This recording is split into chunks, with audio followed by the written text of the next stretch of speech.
जय हिंद बच्चों, कैसे हैं आप। आशा करती हूँ कि आप सब स्वस्थ होंगे। बच्चों, पिछले अध्याय वर्ण विचार में हमने जाना कि भाषा की सबसे छोटी इकाई वर्ण होती है ना। और ये वर्ण हमने कहाँ से लिए?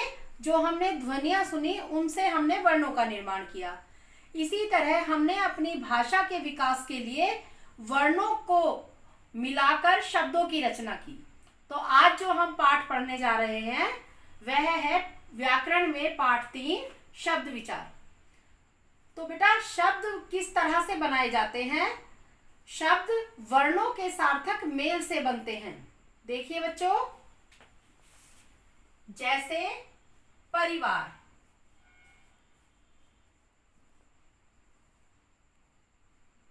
प प्लस अ प्लस र प्लस ई प्लस व प्लस आ प्लस र प्लस आ। यहां पर आप देखेंगे कि व्यंजन के साथ स्वरों का मेल किया गया है। व्यंजन के साथ हमने स्वरों को मात्रा के रूप में प्रयोग किया है। इस तरह से हमने एक शब्द की रचना की जो बना परिवार। दूसरा उदाहरण आप देखेंगे, कमल। अब हम देखेंगे कमल की रचना किस तरह से हुई। क प्लस अ प्लस म प्लस आ प्लस ल प्लस आ। तो इस तरह से बच्चों आपने जाना कि हमने 2 सार्थक शब्दों का निर्माण किया। सार्थक शब्द किन्हें कहते हैं? जिनका कोई अर्थ होता है। और उन शब्दों का निर्माण हमने स्वर और व्यंजन अर्थात वर्णों से किया। तो इसी क्रम में अब हम शब्द की परिभाषा के विषय में जानेंगे।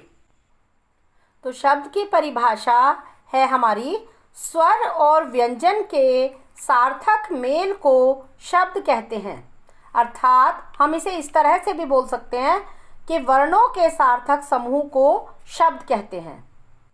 बच्चों, यहाँ पर ध्यान देने योग्य बातें जो हैं वो इस प्रकार हैं। भाषा में शब्द का विशेष स्थान होता है। नंबर 2, शब्द भाषा की स्वतंत्र एवं अर्थवान इकाई है। नंबर 3, शब्द की रचना ध्वनियों के मेल से होती है। नंबर 4, शब्द का कोई न कोई अर्थ अवश्य होता है। नंबर 5, जिसका कोई अर्थ नहीं है उन्हें शब्द नहीं कह सकते। बच्चों, ये इन सार्थक शब्दों को, जो शब्दों का हमने निर्माण किया, इन सार्थक शब्दों को जब हम वाक्य में प्रयोग करते हैं तो ये शब्द पद कहलाते हैं। अब हम जानेंगे शब्दों का वर्गीकरण। हिंदी भाषा में शब्दों को 4 भागों में बांटा गया है।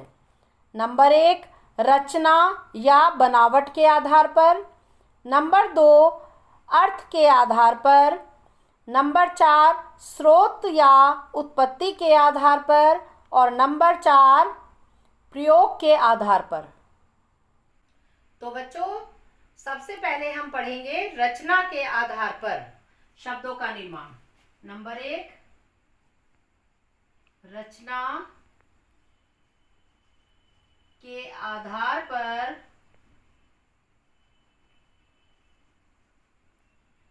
बच्चों, रचना के आधार पर शब्द 3 प्रकार के होते हैं।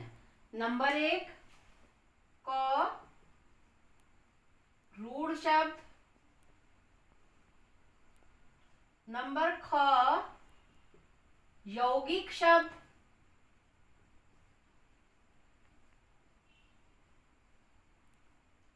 और ग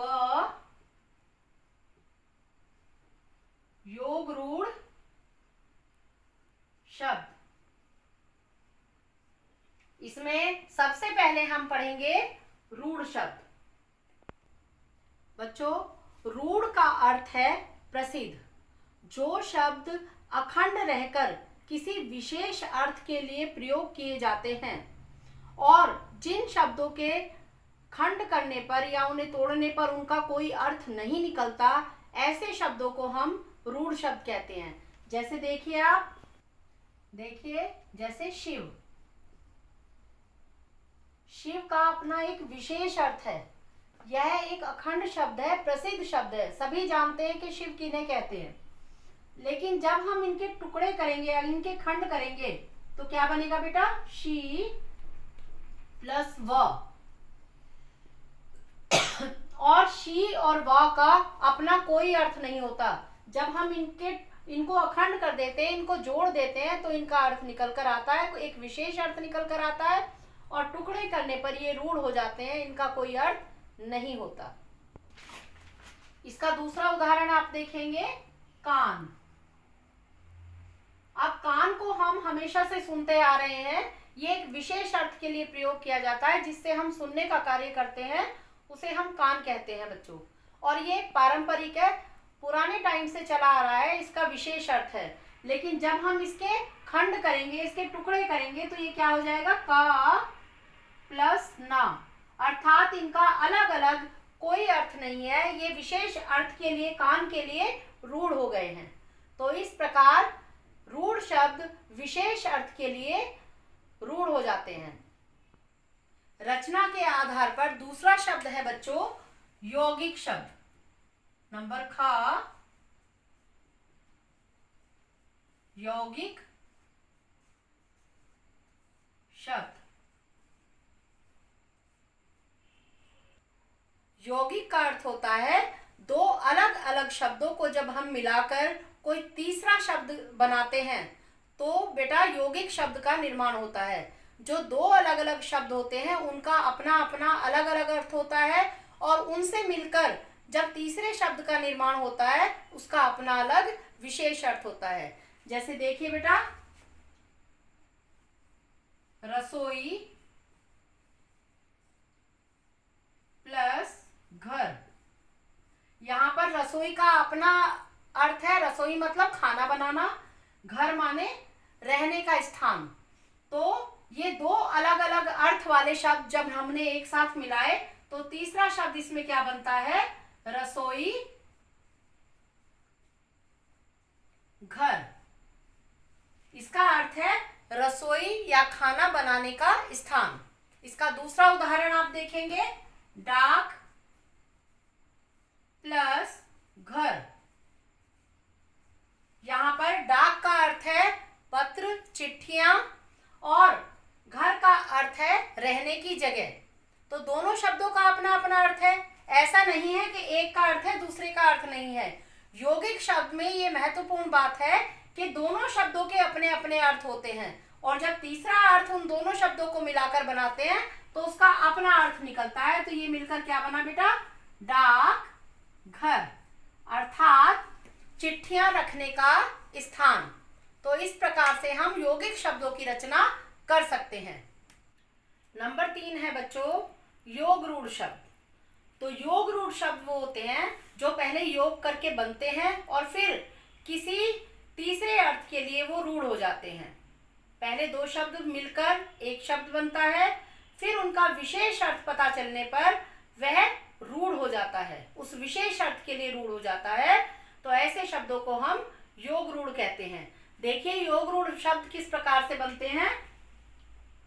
नंबर ग, योग रूढ़ शब्द। दश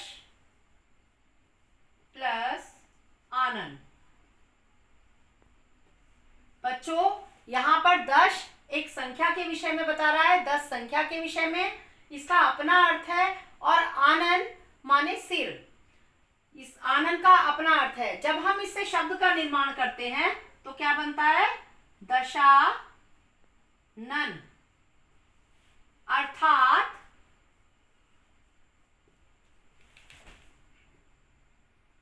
10 हैं आनंद जिसके 10 हैं आनंद जिसके। तो 10 आनन किसके थे? इसका एक विशेष अर्थ निकल कर आ रहा है। 10 आनन हम सभी को पता है किसके थे? रावण के।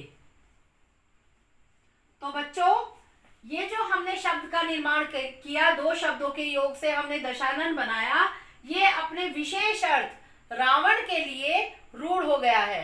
क्योंकि जब हम रावण के टुकड़े करेंगे, रावण के खंड करेंगे, तो इनका अपना कोई अर्थ नहीं रहता। देखिए, रा प्लस वण, ना तो रा का अपना कोई अर्थ है और ना ही वण का अपना कोई अर्थ है।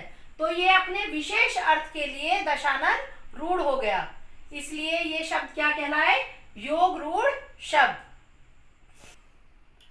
तो बच्चों, ये हमारा हुआ रचना के आधार पर शब्द कितने प्रकार के होते हैं।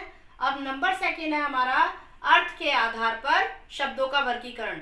तो अर्थ के आधार पर शब्द 2 प्रकार के होते हैं।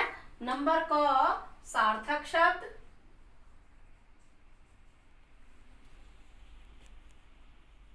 और नंबर ख निरर्थक शब्द।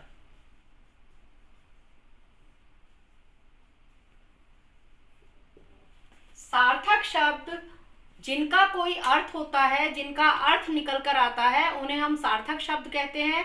जैसे कमल, पंकज, राम, नाक आदि।